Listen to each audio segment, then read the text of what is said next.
Guys, lutong bahay po tayo. Ano po bang pwede nyo gawin sa sardinas at saka sa kapayas? Yung iba po nito, sayote po yung ginamit at saka haluan po ng sardinas. Pero sa atin, iba po dito. Kasi wala po tayong sayote, mayroon po tayong puno ng kapayas. Sayang naman pag hindi magamit. So gamitin po natin. So samahan nyo po ako guys kung paano po lutuin. Ipakita ko po sa inyo paano po gawin. Let's go! A few minutes later. Guys, may manok po tayo pero lagyan ko po to ng malunggay. Iba po yung lutuin natin ngayon. Sardinas at saka itong kapayas. Kung sakali wala po kayong ibang ulam sa inyong bahay. So pag may kapayas po kayo at saka sardinas, goods na po yan. So ang gawin po natin, balatan na po natin itong kapayas. Hindi na po natin damihan masyado kasi itong kalahati hatiin natin para sa manok po natin. Pero ang nakita ko ninyo na luto ngayon is ito pong kapayas. So madali lang naman po ito gawin. Napakasimpleng bagay po ito. Kahit gawin nyo ito sa inyo, napakadaling gawin po siya. So ang gawin po natin una, maghiwa lang po tayo ng kapayas. Guys, i-slice lang po natin ng maliit itong kapayas natin. I-slice natin ng manipis. At saka i-slice po ng maliit. Hindi naman masyado maliit, parang ano lang, ganito lang kalaki. Ganyan. Yung madali lang po siya maluto. Ganito kalaki guys. Magandang idea po pala to guys, lalo na pag marami po kayo sa inyo. Tapos may sardinas po kayo. So ilagay lang po natin, wala po kayong ibang ulam. So maganda tong luto na to, marami na po kayo makakain nito. Isang pamilya na po makakain sa isang latang sardinas. Subukan nyo po sa inyo. Guys, ipakita ko lang po yung sangkap natin. Gamit lang po tayo ng ahos, sibuyas at saka kamatis. At saka yung asin po natin. At saka yung kapayas na ilagay po natin sa sardinas natin. So nagpainit po tayo ng mantika. Ang gamit po natin guys is ganon pa rin. Kahoy pa rin. Kasi lahat po na cooking vlog po natin, kahoy po yung gagamitin ko para hindi po sayang yung gasol natin. So maglagay lang po tayo ng kunting mantika. Huwag masyado damihan. Tama-tama lang. Guys, pag mainit na po yung mantika natin, lagyan na po natin yung una yung ahos, sibuyas, at saka kamatis po natin. Isahin lang po natin. Masyado malakas yung apoy. Yan ang gusto ko sa kahoy kasi mas madali maluto yung lutuin natin dahil sa yung apoy ay malakas. Pero wag po masyado palakasin kasi baka bagong po yung natin niluto. Ilagay na po natin yung sardinas natin guys. Isahin lang po natin.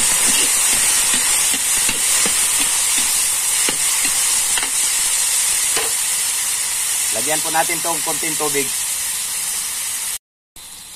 Lagyan lang po natin konting tubig guys. Saka ihalo konti.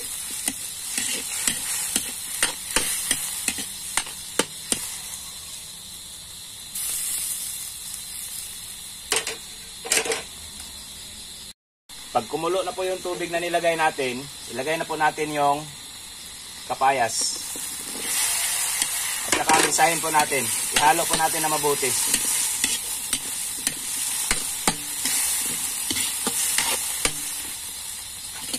Ngayon, hindi pa ako maglagay ng magic sarap. Ang ilagay ko po, itong asin. Asin lang po yung ilagay po natin. Tama-tama lang po yung asin ilagay para hindi maalat. At saka haluin po.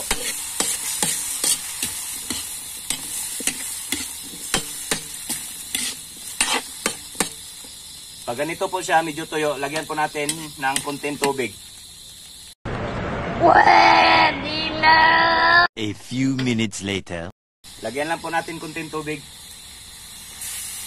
At saka haluin ulit.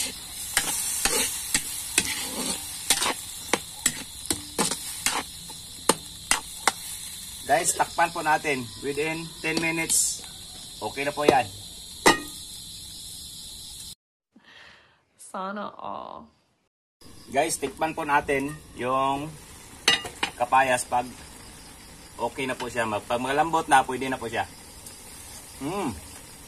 Pwede na. Ayos talaga yung pink Himalayan salt kahit wala ng bitsin. O sarap. Masarap siya pagka-asin. So, sa akin guys, nilagyan ko ng kasi maraming malunggay doon na nilagay ko sa manok. Pwede naman to lagyan konti ng malunggay para mas lalong healthy po yung luto po natin. Lagyan na po konti guys, tapos i-mix lang po natin.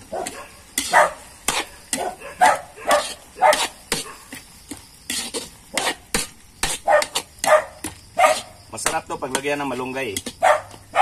Huwag lang po masyado damihan. Takpan lang po natin saglit.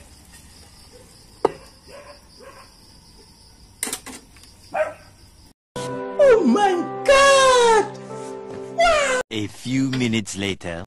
Guys, check lang po natin. Baka okay na po to.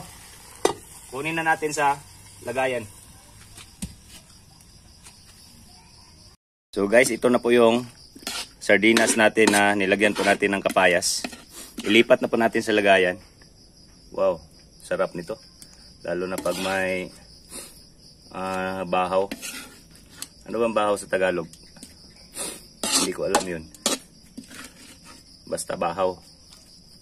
Yung bahaw kasi sa amin, yung rice na niluto ng umaga tapos hapon na hindi pa naubos.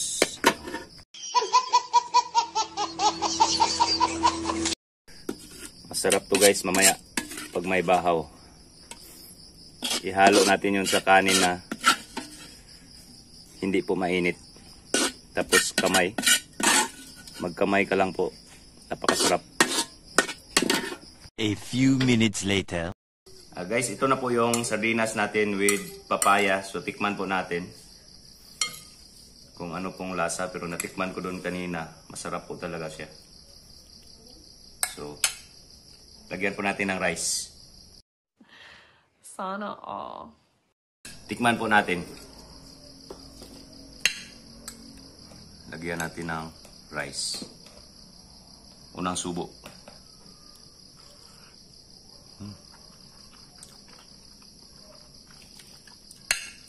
Hindi ako mapagpasalita sa sobrang sarap.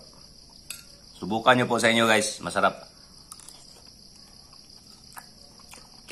Pag may sardinas po kayo, at saka kapayas, pag wala kayong sayuti, goods na po yan. Makaluto na po kayo ng ulam. Promise, masarap. Hindi po biro. Subukan nyo. The best. Kahit anong sardinas po gamitin nyo, pwede. Ginamit ko 555. 555 sardines.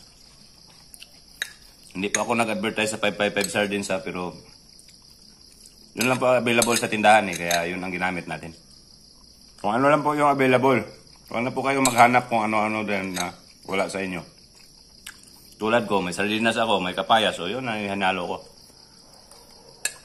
May ahos, sibuyas, pwede na. Saka kunting mantika. Okay guys, sana nagustuhan nyo po yung video po natin. Please subscribe my YouTube channel, Pupong Pinero YT. Thank you, love you, mama.